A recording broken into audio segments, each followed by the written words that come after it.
شروع اللہ کے نام سے جو بڑا مہربان نہایت رحم کرنے والا ہے۔ بسم اللہ الرحمن الرحیم۔ ارجنٹ پیسے چاہیے تو اللہ کا یہ نام 71 بار پڑھ لو، اسی وقت پیسوں کا انتظام ہو جائے گا، آزما لیں۔ محترم ناظرین، ارجنٹ پیسوں کی ضرورت پڑ جائے، کسی کے پاس جانے کی ضرورت نہیں، کسی سے مانگنے کی ضرورت نہیں، 1,00,000 2,00,000 50 لاکھ جتنی بھی ضرورت ہے، بس آنکھیں بند کر کے آپ نے یہ اسم پاک پڑھنا شروع کر دینا ہے۔ فوری طور پر آپ کے لیے غیب سے پیسوں کا انتظام ہو جائے گا۔ یہ آپ کو دل کا راز دے رہا ہوں، آج اس راز کو سمجھ لیں۔ ناظرین، یہ ایک ایسا وظیفہ، ایک ایسی تسبیح کا عمل ہے، اگر آپ اس نیت سے کریں کہ میرا اللہ مجھے دولت عطا کر دے، میری ساری غریبی کو ختم کر کے مجھے امیر بنا دے، ہمارے گھر میں بہت زیادہ پیسہ آ جائے، دولت آ جائے، رزق ہی رزق آ جائے، آپ ایک دن مانگ کے دیکھ لیں، فوری طور پر انتظام ہو جائے گا۔ بس جس بندے کو ضرورت ہے فوری طور پر پیسوں کی، وہ یہ وظیفہ کر لیں۔ اس میں دن کی بھی قید نہیں ہے کہ آپ ہفتے کو کریں گے، پیر کو کریں گے، منگل بدھ کو کریں، کب کریں، نہیں، جس وقت بھی کریں، سارے دن، سارے لمحات، ہر لمحہ، ہر گھڑی اللہ کی بنائی ہوئی ہے، بس اس کی بارگاہ میں پڑھنے کے لیے بیٹھ جائیں۔ یہ اسم پاک اپنے ہاتھ کی انگلیوں پر آپ نے پڑھنا شروع کر دینا ہے۔ اللہ والو، یہ آزمودہ عمل آپ کو بتا رہا ہوں، کہیں سے نہیں ملے گا، کوئی نہیں بتائے گا، بس اس کو سمجھ لیں۔ جس کو سمجھ آ گئی وہ لاکھوں کروڑوں کا مالک ہو جائے گا، فوری طور پر مالا مال ہو جائے گا۔ اس کی نیت کیا کرنی ہے؟ سب سے پہلے آپ نے کہنا ہے کہ میرے اللہ، مجھے اتنے پیسوں کی ضرورت ہے، اور حقیقتاً جس کو دیکھیں آج ہر شخص ضرورت مند ہے، جس کو ضرورت ہے وہ مانگتا جائے، اللہ عطا فرماتا جائے گا۔ اب آپ نے یہ دیکھیں کہ ایک ہی وقت میں خدا بہتر جانتا ہے کتنے لوگ اس عمل کو کریں گے، کتنے لوگ اس سے پہلے اس عمل کو کر کے لاکھوں کروڑوں حاصل کر چکے ہیں، اللہ کی بارگاہ سے لاکھوں کروڑوں لے چکے ہیں۔ اس لیے جلدی کریں، یہ عمل آج کے بعد کوئی نہیں آپ کو بتائے گا، جس نے بھی بتانا ہے آج وہ میری کاپی کر کے آپ کو بتائیں گے، اس سے پہلے کسی نے نہیں بتایا ہوگا۔ ناظرین، اتنا مجرب، اتنا طاقتور کہ ادھر سے عمل شروع کرتے ہیں، ادھر سے غیبی مدد کا انتظام ہونا شروع ہو جاتا ہے۔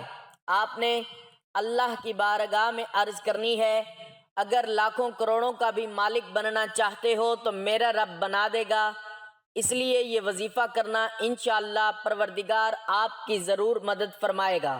آپ کے پاس جو دولت ہے اس میں برکت ہوگی، اس میں اضافہ ہوگا، ہر طرح کی آپ کی غربت، تنگ دستی، پریشانی فوراً ختم ہو جائے گی۔ دیکھ لینا، آپ فوری طور پر چند دن روزانہ اس کو پڑھنا شروع کر دیں، آج پڑھیں، آج بھی مانگیں، کل پڑھیں، کل بھی مانگیں، پرسوں پڑھیں، پرسوں بھی مانگیں، روزانہ اس سے مانگنا شروع کر دیا، زیادہ مہینوں سالوں کی بات نہیں، چند دنوں کے اندر اندر آپ امیر ترین اور دولت مند بن جائیں گے۔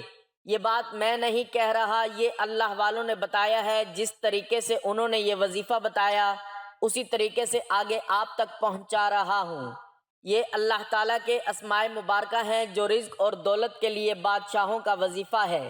بڑے بڑے بادشاہ، بڑے بڑے فقیر اس عمل کو کر کے بادشاہ بن گئے، اس لیے جو رزق اور دولت کا متلاشی ہے کہیں اور نہ بھاگے، کسی کے پاس جانے کی ضرورت نہیں، کہیں سے مانگنے کی ضرورت نہیں، بس یہ زندگی کا پہلا اور آخری وظیفہ سمجھ کے کر لیں۔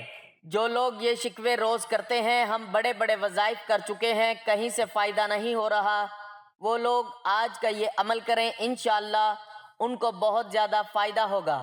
ناظرین، آج وہ عمل بتا رہا ہوں جو بہت لوگوں کا آزمایا ہوا عمل ہے۔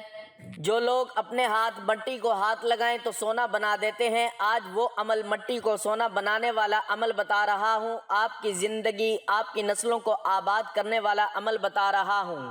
پوری زندگی آپ کے گھر سے مال و دولت ختم نہیں ہو پائے گی، یہ مبارک اور طاقتور عمل ہے، اور جیسے میں نے عرض کیا کہ یہ سب سے طاقتور عمل ہے، دولت کی جتنی بھی کمی آپ کے گھر میں ہے، اس عمل کے بعد کوئی کمی آپ کے گھر میں نہیں رہے گی۔ ان اسماء مبارکہ کو آپ نے اس ترتیب کے ساتھ پڑھنا ہے۔ بس توجہ اس بات کی ضرورت ہے کہ آپ نے یقین کامل اور توجہ کے ساتھ پڑھنا ہے۔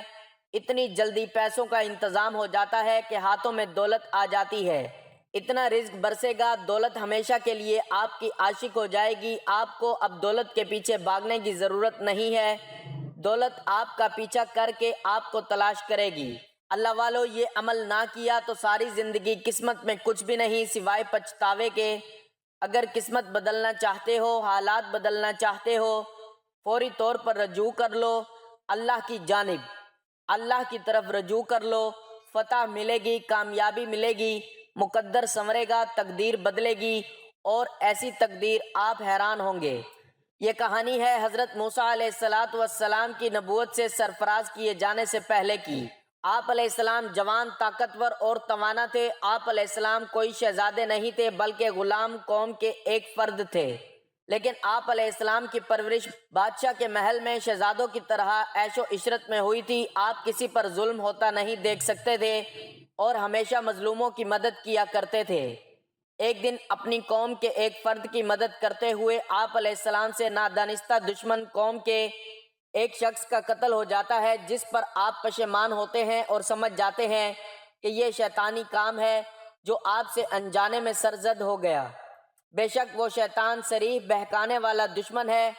پھر آپ علیہ السلام ڈرتے ہوئے اپنے رب سے معافی مانگتے ہوئے رات گزاری اور دعا کی کہ پروردگار، بے شک میں نے اپنے نفس کے لیے مصیبت مول لے لی، تو مجھے بخش دے۔ تو رب نے انہیں بخش دیا، بے شک وہی بخشنے والا مہربان ہے۔ پھر جب صبح ہوئی تو شہر کے آخری کنارے سے ایک شخص دوڑتا ہوا آ کر آپ علیہ السلام کو بتایا کہ اے موسیٰ، بے شک دربار والے آپ کے قتل کا مشورہ کر رہے ہیں، تو نکل جائیے، بے شک میں آپ کے خیر خواہوں میں سے ہوں۔ یہ خبر سنتے ہی آپ علیہ السلام ڈر کر وہاں سے چپکے سے نکل کھڑے ہوئے اور دعا کی کہ اے پروردگار، مجھے ظالم قوم سے بچا لے۔ پھر جب مدین کی طرف آپ علیہ السلام نے رخ کیا تو کہنے لگے، مجھے امید ہے کہ میرے رب مجھے ٹھیک راستے پر ڈال دے گا۔ مدین کے پانی پر جب آپ علیہ السلام پہنچے تو دیکھا کہ لوگوں کی ایک جماعت وہاں اپنے مویشیوں کو پانی پلا رہی ہے اور ایک طرف دو عورتیں اپنی بکریوں کو روکے کھڑی ہیں۔ تو ان سے پوچھا کہ تم دونوں یوں کیوں کھڑی ہو؟ وہ دونوں بولیں کہ جب تک یہ چرواہے اپنے مویشیوں کو پانی پلا کر چلے نہیں جاتے، ہم اپنی بکریوں کو پانی نہیں پلا سکتی، اور ہمارے والد عمر رسیدہ بزرگ ہیں۔ پس آپ علیہ السلام نے خود ان کی بکریوں کو پانی پلا دیا، پھر ایک سائے کی جگہ جا بیٹھے اور اپنے رب سے التجا کی، ربی انی لما انزلت الی من خیر فقیر، جو خیر بھی تو مجھ پر نازل کر دے میں اس کا محتاج ہوں۔ ذرا اپنے تصور میں لائیے، شاہی محل میں ناز و نام میں پلہ بڑا ایک نوجوان اچانک اپنا سب کچھ چھوڑ کر خالی ہاتھ تن تنہا جان بچا کر مصر سے نکلتا ہے، نامعلوم کیسی کیسی مشکلات اور تکالیف اٹھا کر صحرائے سینا عبور کرتا ہے۔ پھر وہ ایک ایسے علاقے میں پہنچتا ہے جہاں اس کا کوئی نہ پرسان حال ہے اور نہ کوئی واقف کار ہے، نہ سر چھپانے کی جگہ ہے اور نہ ہی روٹی روزی کا کوئی وسیلہ ہے، گویا غربت اور محتاجی و مفلسی کی انتہا ہے۔ آج کتنے نوجوان بے روزگاری اور تنگ دستی کی وجہ سے فرسٹریشن، ڈپریشن اور ذہنی انتشار کا شکار ہیں۔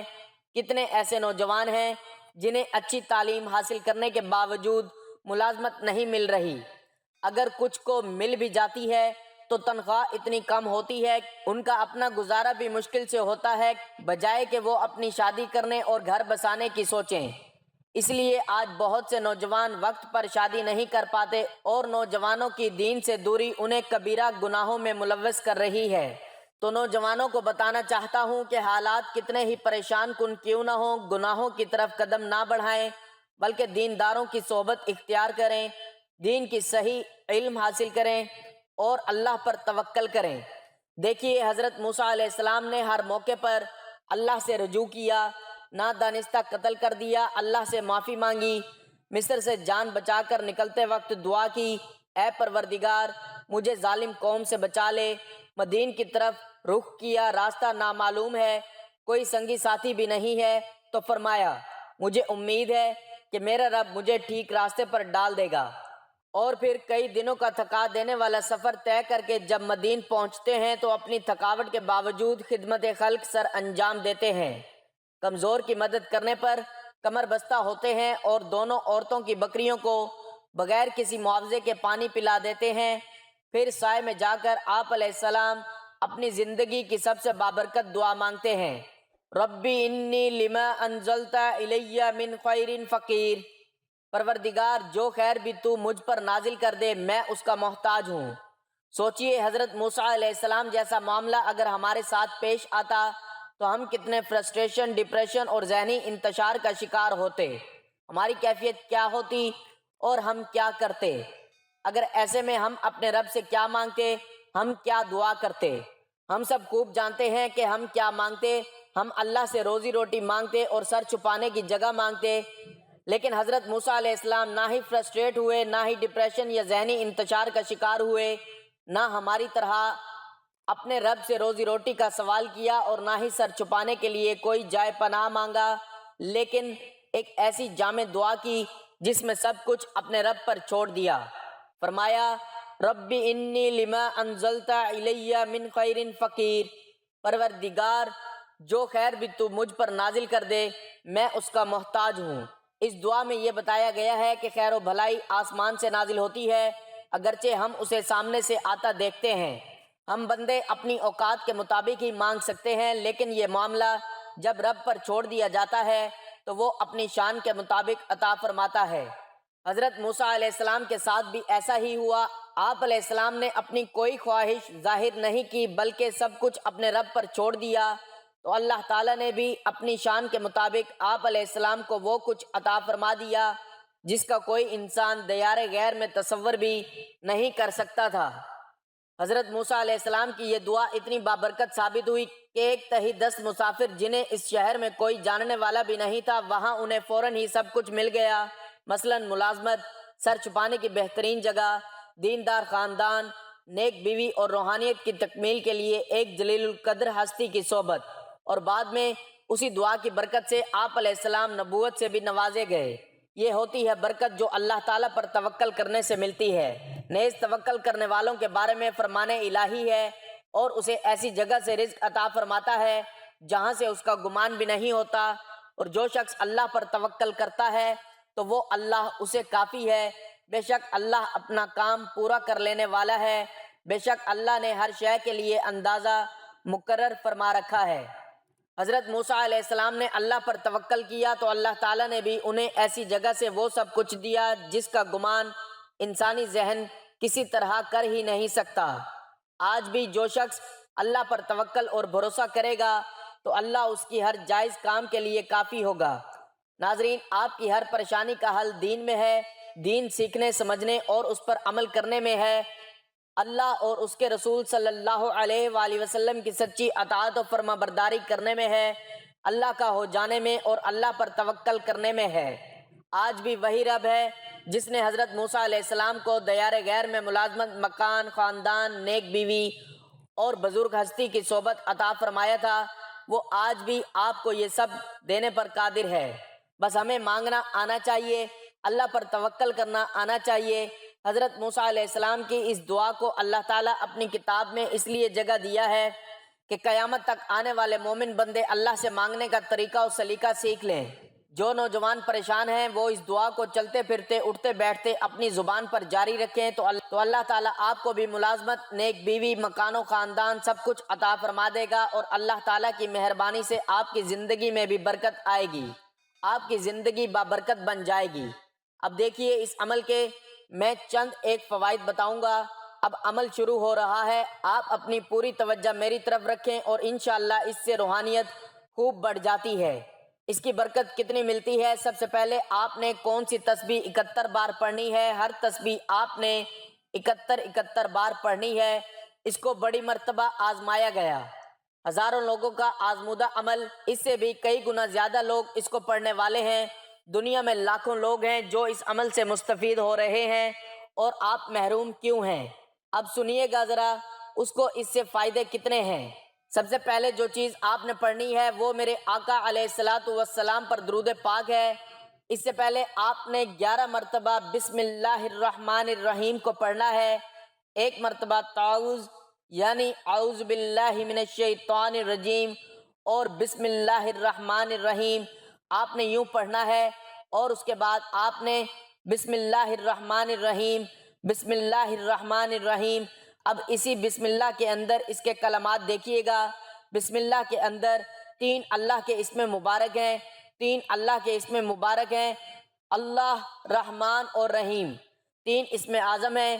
اس میں اللہ کا اسم اعظم بھی موجود ہے۔ دیکھیں، ایک بات ذہن میں رکھیے گا کہ اللہ جس کو رزق دینا چاہے اسے کوئی روک نہیں سکتا، اور جس سے رب رزق کو روک لے اس کو کوئی دے نہیں سکتا۔ یہ اٹل فیصلہ ہے، اس کو لکھ لیں، دل پر لکھ لیں، جہاں لکھنا چاہتے ہیں اس کو لکھ لیں، اور پھر دیکھیں اس کے کمالات۔ اگر یقین یہ ہو جائے کہ میرا رب آج مجھے عطا کرنے لگا ہے، تو پھر دنیا کی ساری طاقتیں مل کر بھی آپ کا رزق نہیں روک سکتی۔ اگر رب نے روک لیا تو پھر دنیا کی کوئی طاقت تمہیں دے نہیں سکتی ہے۔ تو اس لیے میں عرض کر رہا ہوں، اپنے رب کی طرف آپ نے آنا ہے، اپنے رب پر یقین رکھنا ہے، اللہ کی ذات پر۔ جیسے میں نے شروع میں آپ کو نیت بتائی، جیسے میں نے طریقہ بتایا، وہی الفاظ یاد کر لیں، اپنے رب کی بارگاہ میں التجا کرنی ہے۔ اس کے بعد آپ نے نیت کرتے ہوئے، مولا مجھے اتنے پیسوں کی ضرورت ہے، اتنی میری حاجت ہے، مجھے ایک گھر چاہیے، مجھے بنگلہ چاہیے، مجھے دولت چاہیے، مجھے عزت چاہیے، مجھے شہرت چاہیے۔ جتنی دولت کی آرزو رکھتے ہیں، جتنا مانگنا چاہتے ہیں، اس کے خزانوں میں کوئی کمی نہیں۔ وہ اگر تمہیں اس کائنات کی بادشاہت بھی عطا فرما دے تو اس کے ہاں ایسے ہے جیسے سمندر سے کسی نے ایک قطرہ لیا ہے، جیسے کسی پرندے نے اپنی چونچ میں چڑیا نے ایک چونچ سمندر سے بھر لیا ہے۔ اس کی رحمت میں وہ فقط اتنا سا ہوگا، اس کی بارگاہ میں وہ فقط اتنا سا ہوگا، اس کے اتنے خزانے وسیع ہیں، تو اس کی بارگاہ میں کوئی کمی نہیں۔ اس لیے جلدی کریں، تاخیر نہ کریں۔ اگر آج یہ عمل کر لیں گے تو آپ کو انشاءاللہ کبھی پچھتاوا نہیں ہوگا۔ یہ نہیں کہیں کہ مجھے اس عمل سے فائدہ نہیں ہوا، انشاءاللہ اللہ کے فضل و کرم سے اس سے فائدہ ملے گا۔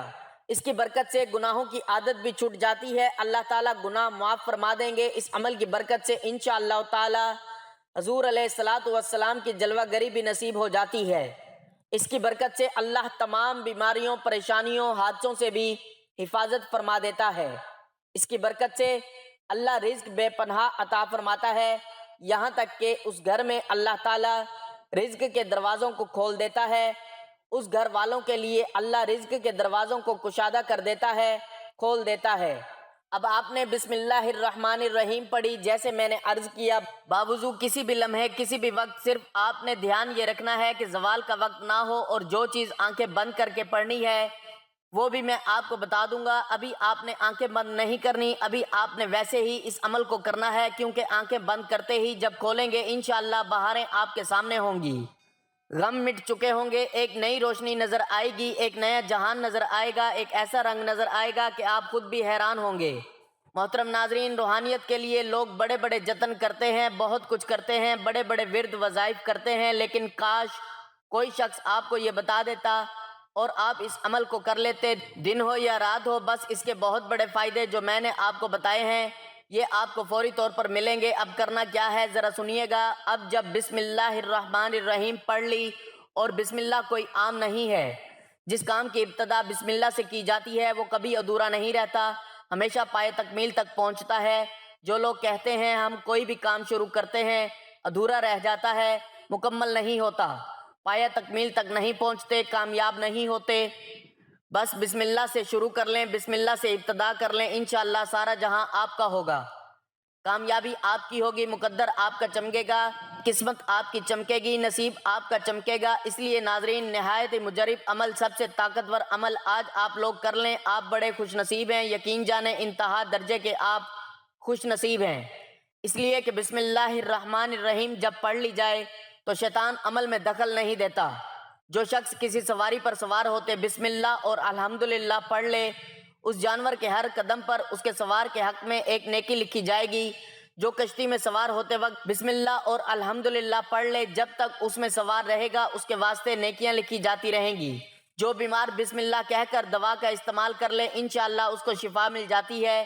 یہ اس کے کمالات ہیں جو بسم اللہ پڑھ کے عمل شروع کر لے اس کو کامیابی مل جاتی ہے، اس کو دولت مل جاتی ہے، وہ جو مانگتا ہے اس کو مل جاتا ہے۔ اس لیے جو تعداد بتا دوں اس تعداد میں کمی بیشی کیے بغیر آپ نے اس عمل کو اسی ترتیب کے ساتھ کر لینا ہے، تو پھر آپ کی زندگی کیسے بدلتی ہے۔ ہر پریشانی، ہر کوئی پریشان ہوگا، ہر کوئی حیران ہوگا، آپ خود حیران ہوں گے اور یہ بات کہنے پر مجبور ہو جائیں گے، کاش مجھے اس کے بارے میں پہلے پتہ چل جاتا، پہلے خبر مل جاتی۔ اور آپ پھر یقین جانیں ساری زندگی دعائیں دیں گے، ہاتھ اٹھا اٹھا کر وہ شخص دعائیں دے رہا ہے جو آپ سے پہلے یہ عمل کر چکا ہے۔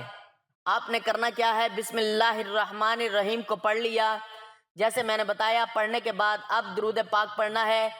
درود پاک بھی کون سا پڑھنا ہے ذرا سنیے گا فوری طور پر۔ جیسے میں نے عرض کیا ہے، یہ جو بسم اللہ کے اندر بھی اللہ تعالیٰ کے اسم مبارک ہیں، آپ کو میں نے جیسے بتائے ہیں وہ بالکل موجود ہیں۔ اسی طرح بہت سارے لوگ دولت بڑھانا چاہتے ہیں، رزق بڑھانا چاہتے ہیں، آیات پڑھی جاتی ہیں، اسم کی تکرار کی جاتی ہے۔ درود پاک وہ عبادت ہے جو حضور پاک صلی اللہ علیہ وآلہ وسلم کے بارگاہ میں پیش کی جاتی ہے۔ محترم ناظرین، کوئی بھی یہ چاہتا ہے کہ اس کو درود پاک کی برکات ملیں، زیادہ درود پاک نہیں پڑھ سکتا، تو وہ جو اتنا سا پڑھے جتنا میں آپ کو بتانے لگا ہوں، جیسے میں عرض کر رہا ہوں اسی طرح، کیونکہ آقا صلی اللہ علیہ وآلہ وسلم کو یاد کرتے ہوئے درود پاک ان کی بارگاہ اقدس میں پیش کریں۔ جیسے ہی ہم درود پاک پڑھیں گے وہ موتی کی شکل اختیار کر لیتا ہے اور ایک فرشتہ اسے لے کر حضور کی بارگاہ میں فوراً پہنچ جاتا ہے۔ اس لیے درود پاک کو احترام کے ساتھ، محبت کے ساتھ، اس ارادے کے ساتھ پڑھنا ہے کہ حضور کی بارگاہ میں میرا درود پاک جا رہا ہے۔ بسم اللہ پڑھی، اللہ کو یاد کیا، اللہ کے اسماء مبارک پڑھے، اس کے بعد اس کے حبیب کو یاد کیا۔ اب اس سے کیا ہوگا، آپ کی طبیعت روحانیت کی طرف متوجہ ہوگی اور فوری طور پر اللہ کی رحمت جوش میں آ جائے گی، روحانیت بڑھے گی، کیونکہ درود پاک کو زندگی کا حصہ ہی نہیں بلکہ درود شریف کو زندگی بنا لینا چاہیے۔ یہ جو عمل بتا رہا ہوں اس کو کرتے رہیں، انشاءاللہ اللہ تعالیٰ رزق کا، پیسوں کا، دولت کا فوراً انتظام ہو جائے گا۔ جو مقروض ہے قرض کا فوری طور پر انتظام ہو جائے گا، کوئی مہینوں انتظار کرنے کی ضرورت نہیں پڑے گی، کیونکہ میرا رب وحدہ لا شریک ہے، اس کی ذات میں کوئی شریک نہیں ہے، وہ خالق ہے، وہ مالک ہے، ساری کائنات اس نے بنائی ہے۔ کس کے لیے؟ اپنے حبیب کے لیے، اپنے حبیب کے غلاموں کے لیے، اپنے حبیب کی امت کے لیے۔ اب اس حبیب کا بن کر اس کی بارگاہ میں مانگتا ہے تو رب عطا فرما دیتا ہے۔ ناظرین اکرام، درود پاک کو دل کی دھڑکن بنا لیں، درود شریف کو اپنی سانسوں کی مالا بنا لیں، درود شریف کو اپنا ساتھی بنا لیں، اس کو اپنا سہارا بنا لیں۔ پھر دیکھیں کیسے ہوتے ہیں کرم، پھر دیکھیں کیسے ہوتے ہیں مسائل حل، پھر دیکھیں کیسے حالات بدلتے ہیں، پھر دیکھیں کیسے شفائیں ملتی ہیں، پھر دیکھیں کیسے عطاؤں پر عطائیں ہوتی ہیں، پھر دیکھیں کیسے رحمت کی بارشیں برستی ہیں، پھر دیکھیں کیسے جادو جنات سمیت سارے برے اثرات ختم ہوتے ہیں، پھر دیکھیں کیسے میرا رب آپ کو عزتوں سے نوازتا ہے، پھر دیکھیں درود کی طاقت، درود کی تاثیر، درود کی کرامت، درود کے معجزات۔ درود پاک پڑھنے سے جو محبت، جو توجہ، جو تعظیم اور ادب اور احترام پیدا ہوگا، یقین جانیں حیران ہوں گے۔ اور میں خود حیران ہوتا ہوں کہ اللہ کے کلام میں اتنی تاثیر، اتنی طاقت ہے۔ جس وقت آپ یہ چیزیں پڑھ لیں، درود پاک پڑھ لیا جو ہم نماز کے اندر پڑھتے ہیں، اس کو 11 مرتبہ جب آپ نے پڑھ لیا، ایک مرتبہ میرے ساتھ بھی درود پاک پڑھ لیں تاکہ ثواب ہو۔ بسم اللہ الرحمن الرحیم، اللہم صلی علی محمد وعلی آل محمد کما صلیت علی ابراہیم وعلی آل ابراہیم انک حمید مجید، اللہم بارک علی محمد وعلی آل محمد کما بارکت علی ابراہیم وعلی آل ابراہیم انک حمید مجید۔ اس کے بعد اب آگے چلیے گا، آگے ہم نے کیا کرنا ہے، کیا چیزیں پڑھنی ہیں، ان کو آپ نے توجہ کے ساتھ سننا ہے، آنکھیں بند کر کے جو پڑھنی ہے وہ صورت میں آپ کو بتاؤں گا۔ اب آپ نے سب سے پہلے جو چیز پڑھنی ہے اس کو ذرا سمجھ لیجئے گا۔ اب آپ نے سورۃ کوثر کو پڑھنا ہے، 11 بار سورۃ کوثر پڑھنی ہے۔ انا اعطیناک الکوثر فصلی لربک وانحر ان شانئک ھو الابتر، اور اس کے بعد 11 بار ہی سورۃ اخلاص پڑھ لیں۔ قل هو اللہ احد اللہ الصمد لم یلد ولم یولد ولم یکن لہ کفوا احد۔ تو یہ اس کی ترتیب ہوگی، اس کو آپ نے 11 بار پڑھنا ہے اور اس کو پڑھتے جائیے گا۔ یہ 11 کے عدد کو اپنے ذہن میں رکھتے جائیے گا اور اس کو پڑھتے جائیے گا۔ اس کے کمالات، اس کے فیض و برکات ابھی آپ کو دیکھنے کو مل جائیں گے کہ کس قدر آپ کی زندگی میں بہار آنے والی ہے۔ اب جب آپ نے اس کو پڑھ لیا، اس کو بھی آنکھیں کھول کر پڑھنا ہے، بند کر کے نہیں پڑھنا۔ اب اس کے بعد آپ نے شہادت والی انگلی سے شروع کرنا ہے، اپنے دائیں ہاتھ کے اوپر اس پورے عمل کو کرنا ہے، بائیں ہاتھ کو اس کے اندر دخل اندازی نہیں کرنی۔ آخر میں وہ خاص اس میں پاک بتانے لگا ہوں، وہ خاص چیز بتانے لگا ہوں جس کے ذریعے آپ کی زندگی میں بہار آئے گی، جس کے ذریعے آپ کو مال و دولت ملے گا، جس کے ذریعے اللہ کا کرم برسے گا۔ آپ نے سب سے پہلے اللہ تعالیٰ کا ذاتی اور صفاتی نام کی تسبیح کرنی ہے۔ آپ چاہیں تو ہاتھ کی انگلیوں پر بھی پڑھ سکتے ہیں، اگر آپ کے پاس تسبیح ہے تو تسبیح کے دانوں پر بھی پڑھ سکتے ہیں۔ یاد رہے کہ جتنی تعداد بتائی جائے اتنی ہی تعداد میں آپ نے یہ وظیفہ کرنا ہے۔ تو سب سے پہلے آپ نے آنکھیں بند کر کے اللہ تعالیٰ کا ذاتی اور صفاتی نام یا اللہ یا غنی پڑھنا ہے۔ پہلا اللہ تعالیٰ کا ذاتی نام ہے یا اللہ، اور دوسرا اللہ تعالیٰ کا صفاتی نام ہے یا غنی۔ یاد رہے کہ ان دونوں ناموں کو ملا کر پڑھیں گے تو ایک شمار ہوگا۔ میں پڑھ کے بھی آپ کو سناتا ہوں، توجہ سے سنیے گا۔ یا اللہ یا غنی ایک بار ہو گیا، یا اللہ یا غنی دو بار ہو گیا، یا اللہ یا غنی تین بار ہو گیا۔ اس طرح سے آپ نے اللہ تعالیٰ کا یہ ذاتی اور صفاتی نام یا اللہ یا غنی 71 مرتبہ پڑھنا ہے۔ ناظرین، میں جو وظیفہ آپ کو بتا رہا ہوں اس کے بتانے میں اور سمجھانے میں تھوڑا وقت لگے گا، لیکن یہ وظیفہ کرنے لگیں گے تو آپ کو بالکل بھی زیادہ وقت نہ لگے گا۔ اس عمل سے آپ کی تمام حاجات، تمام خواہشات، تمام نیک تمنائیں پوری فرماتا ہے۔ اس کے بعد درود شریف پڑھ لیں، جتنی تعداد میں وظیفہ شروع کرتے وقت پڑھا تھا آخر میں بھی اتنا پڑھ لیں۔ انشاءاللہ اس عمل کی برکت سے نہ صرف عزت ملے گی بلکہ دولت، کامیابی، شہرت آپ کا مقدر بن جائے گی، دنیا آپ کے قدموں میں ہوگی انشاءاللہ۔ ناظرین، گزارش ہے کہ اللہ تعالیٰ کے 99 ناموں میں سے کوئی ایک نام لکھ کر کمنٹس میں ضرور شیئر کریں۔ اللہ تعالیٰ ہم سب کا حامی و ناصر ہو، آمین، جزاک اللہ۔